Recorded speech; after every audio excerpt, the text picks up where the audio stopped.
Welcome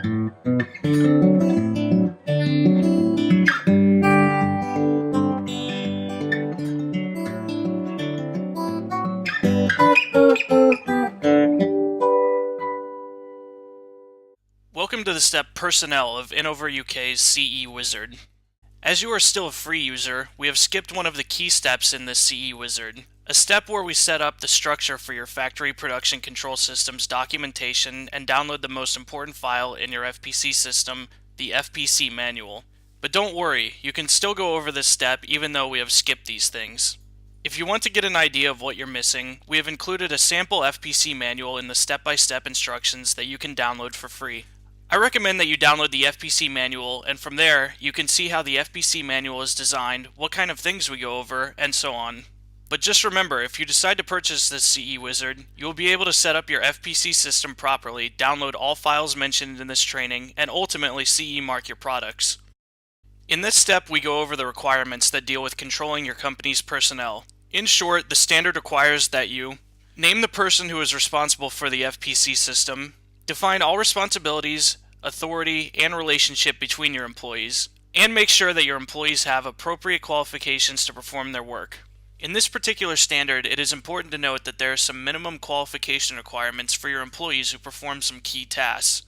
But don't worry, we have included all the mandatory requirements in our FPC documentation. To meet these qualifications, you're going to need the following documents.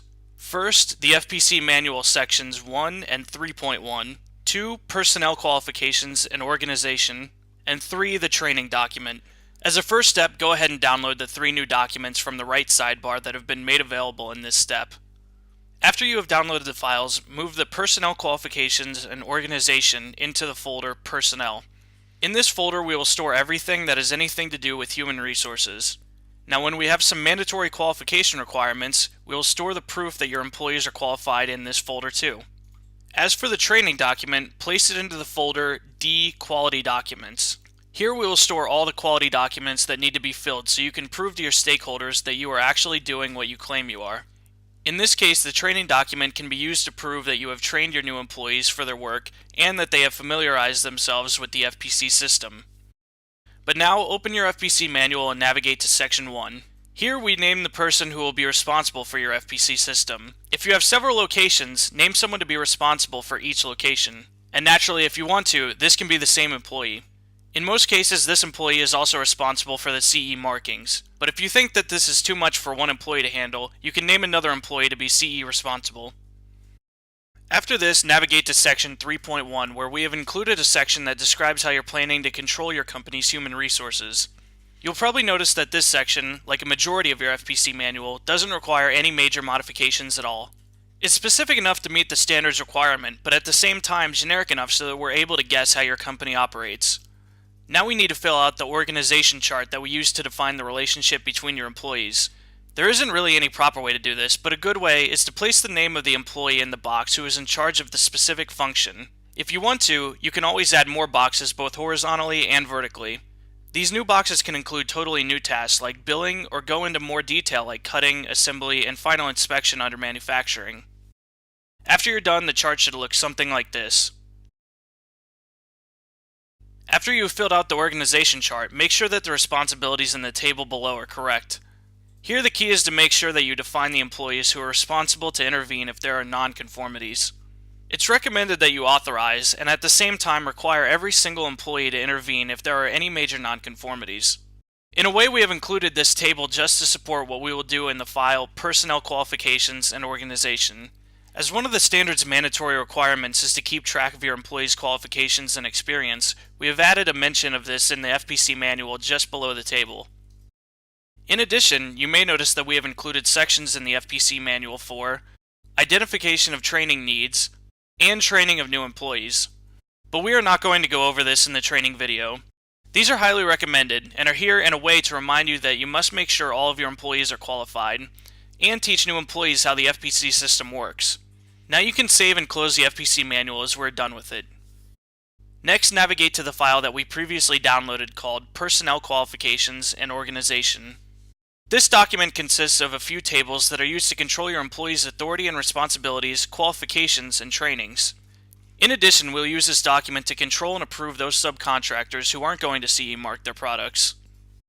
The first table, Responsibilities and Authority, is used to assign employees responsibilities and authority. Now assign the tasks listed in the table to someone.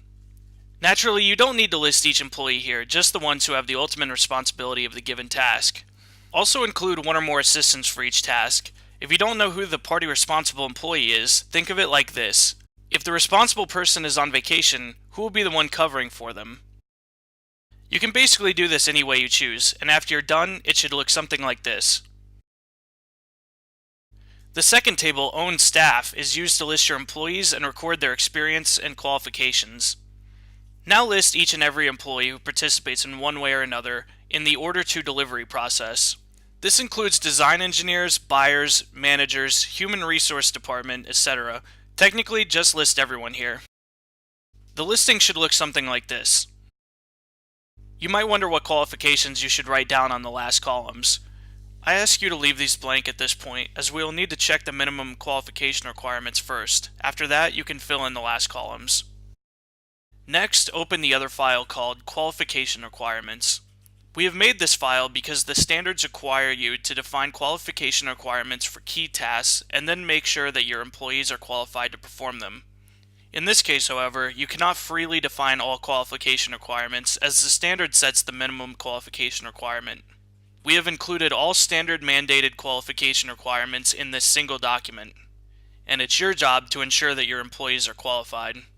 Usually making sure if someone is qualified is as simple as comparing their qualifications with the requirements.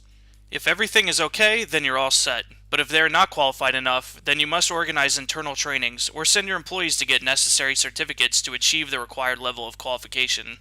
If you have other tasks that are not already included in the document and want to define qualification requirements for them, list them in the document. But please do not alter the existing requirements. Now that you're familiar with the minimum qualification requirements, fill in the last columns of the table Own Staff. Now we're done with the standards requirements for personnel. We have defined authority, the relationship between your employees, and also the qualification requirements. Before you can CE mark your products, there are still quite a few more steps, but they are more or less like this one. As a free user, you cannot continue this wizard any further, but I really hope that you consider purchasing the full version, and after that, you will gain access to all steps, documents, and training videos. I hope to see you in the next step, documentation.